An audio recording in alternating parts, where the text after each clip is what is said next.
તો અમાર આમી છે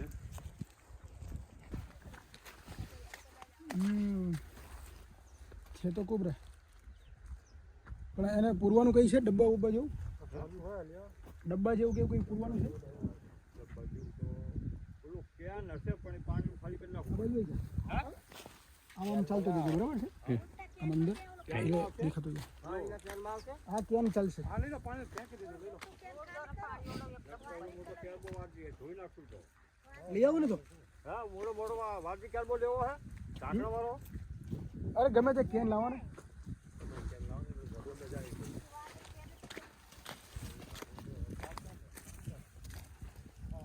ઢાંકણું લેતા આવજો અંગાજ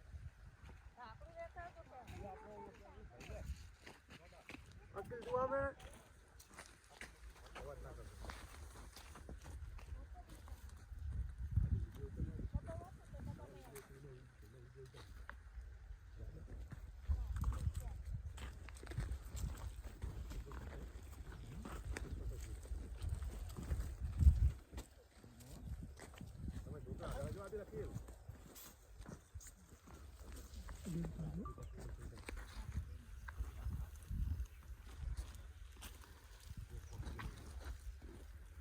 वीडियो उतार लो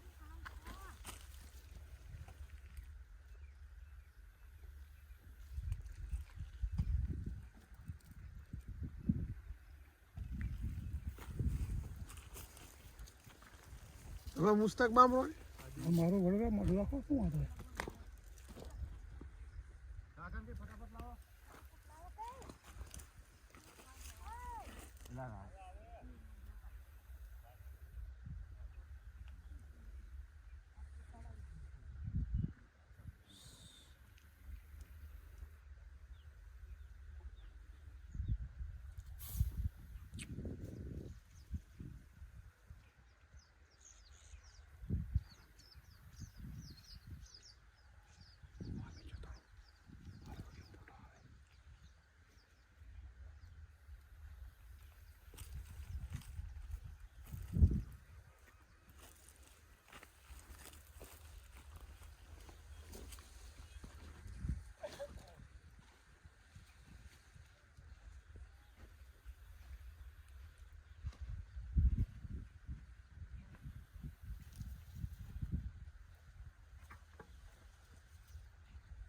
આવી ગયું પેલું કેન આવી ગયું કેન લાવ જિલ્લા આવી ગયું આદિલ જોવાને તો લા કફળા ના કરતું હાલો ધીરે નજીક લાવ બસ બસ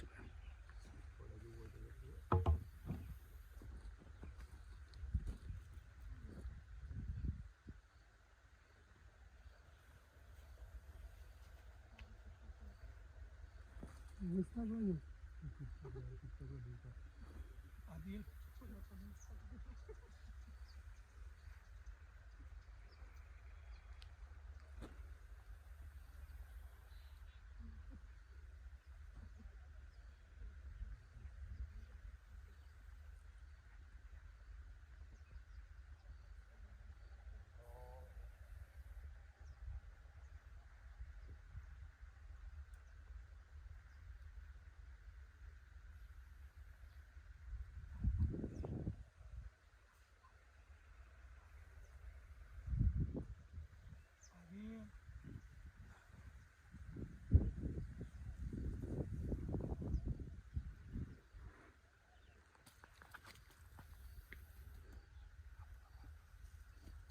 બહુ ગુસ્સામાં છે હે ગુસ્સામાં બહુ છે 2 કલાકથી હેરાન છે હા 2 કલાકથી શું 2 કલાક ઉપર છે ને બીજલજી હા બહુ એના કડવાના મૂડમાં જ છે હા હા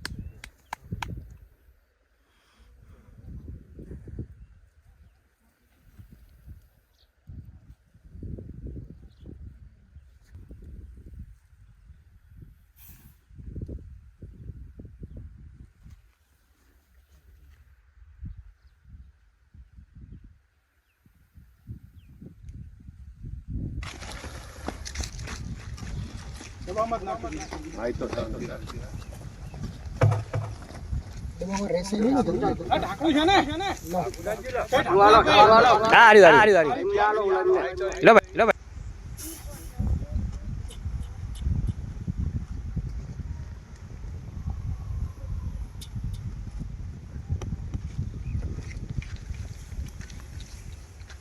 વિશેનું, કયો સાપ શું કરશે, શું નહીં કરે એના ભલે કે તો કઈ નથી દેવાના તો પછી કામે બતાવે કામ નહીં બતાવે જેમ કે હું આપણે અત્યારે ગાડી અને લાકડીથી દબાઈ રામ કરીએ છીએ પણ એવી રીતે છંછેડવાનું તો અર્થ જ નથી એમ. સારું તો કાલે હું તમને ફોન કરું આવી બને. નહીં જાય.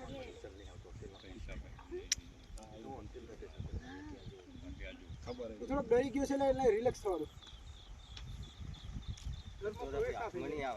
ના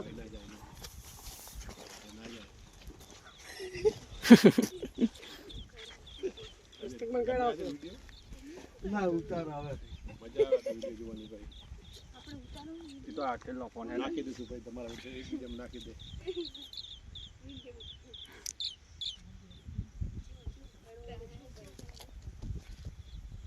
અંદર તો એને જવું નથી.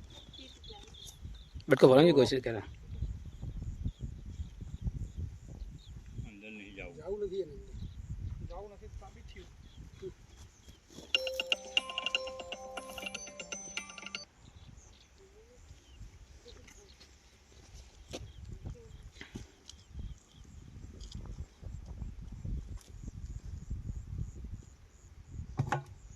બંધ કરી નાખી. ખોલતી વખતે ખાસ ધ્યાન તમારે રાખજો. જવું પડશે અને છે ને ઉપર ચડતા કરતા વાર નહીં લાગે. એમ નહીં ભાવેન તમારે જવું પડશે પૈસા તમને નમસ્કાર મિત્રો, આપણે સ્પેક્ટિકલ કોબરા જે સાપ છે એને પકડ્યો છે અને એ આ કેનની અંદર છે. આટલું મોટું કેન રાખવાની જરૂર એટલા માટે પડે છે કે એની સાઇઝ પણ એટલી મોટી છે. પછી ખેતરમાં જે લોકો કામ કરી રહ્યા હતા વર્કર્સ, એમને સવારના બેસી રહ્યા હતા કામ કરી શકે એવી હાલત નથી, કેમ કે આ સાપ સખત જે ફર્યા કરતો હતો એમ આજુબાજુમાં. અને તમે જુઓ તો એટલો એગ્રેસિવ છે, ખૂબ જ ગુસ્સાની અંદર છે, ડરી પણ ગયો છે અને બાઇટ કરવાના મૂડમાં જ છે. જ્યાં આપણે એને કંટ્રોલમાં લેવાની કોશિશ કરીએ તો પણ આવતો નથી. અને સમજો કે અગર એક ભૂલ થાય નાનકડી તો એ બાઇટ કરી લે, એવી રીતે ગુસ્સામાં છે. એટલા માટે વર્કર્સને ધ્યાનમાં રાખીને આપણે સાપને ત્યાંથી રેસ્ક્યુ કરવો જરૂરી હતો. એટલે ખેતરમાંથી પકડ્યો છે. આ તો આમ તો આપણે ઘરમાંથી પકડીએ છીએ, પણ આજે આપણે ખેતરમાંથી રેસ્ક્યુ કર્યો છે. હવે એને છોડવાનો સમય છે. જીવો અને જીવવા દો, પ્રકૃતિનો નિયમ છે. સાપને પકડવાનું કામ નથી, પણ સાપને બચાવવાનું કામ છે. એક જીવને બચાવવાની જે પ્રકૃતિ આપણને મોકો આપ્યો નથી, મોટો કોઈ અમૂલ્ય મોકો જ ના હોઈ શકે. તો પ્રકૃતિનો આભાર છે કે એક વધુ જીવ બચાવવાનો મને મોકો આપ્યો. આપણે વધુ હેરાન નહીં કરીએ એને. 15 મિનિટ જેટલો ઓક્સિજન અંદર છે, એ ઓક્સિજન ખતમ થાય પહેલાં આપણે એને રિલીઝ કરીશું.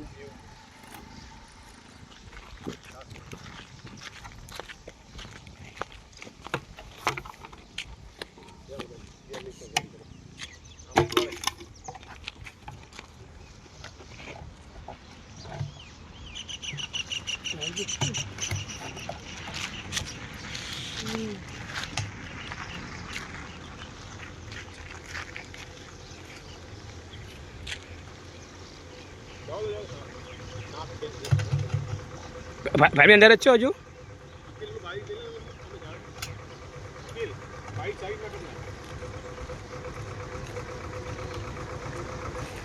ભાઈ બસ આ બાજુ આવો, તમારી બાજુ આવ્યો.